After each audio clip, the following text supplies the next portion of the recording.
Sveiki, su jumis laida Kaip daryti ką.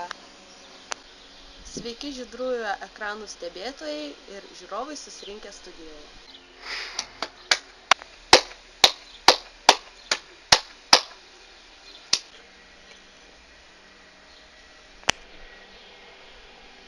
Pas mus studijoje svečiuojasi Vytautas, kuris mums papasakos, kaip daryti ką.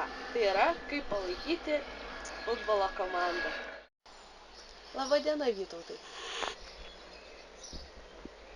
Sveiki. Taigi, Vytautai, papasakokite plačiau, kaip galima palaikyti futbolo komandą. Palaikyti savo futbolo komandą yra įvairiausių būdų. Vienas iš jų – ploti.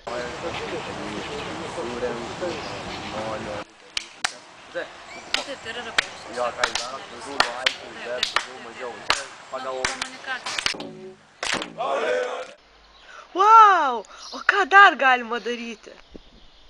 Na, taip pat galima dainuoti.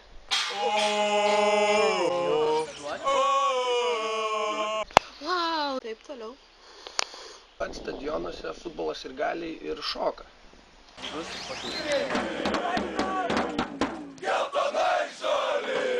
Vau, negaliu patikėti. Taip pat nuo futbolo palaikymo ypatumų yra neatskiriamas saikingas pirotechnikos naudojimas. Kingai. Taip.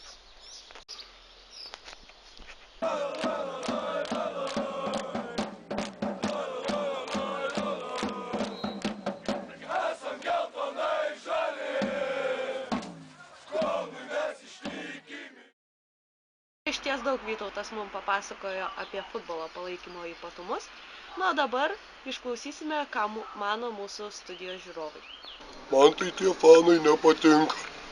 Jie ten šaukia, dainuoja, ploja, šoka. Tikri chuliganai. Man tai tie futbolo fanai labai patinka. Aš pats nueinu į stadioną ir jie, kai ten dainuoja, tai negaliu sėdėti vietoj ten. Ačiū žiūrovams studijoje ir ačiū tau, Vytautai. Na, nėra už ką. Labai gaila, bet mūsų laidos laikas jau baigėsi.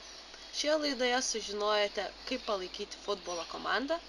Kitoje laidoje sužinosite, kaip daryti kažką kitą.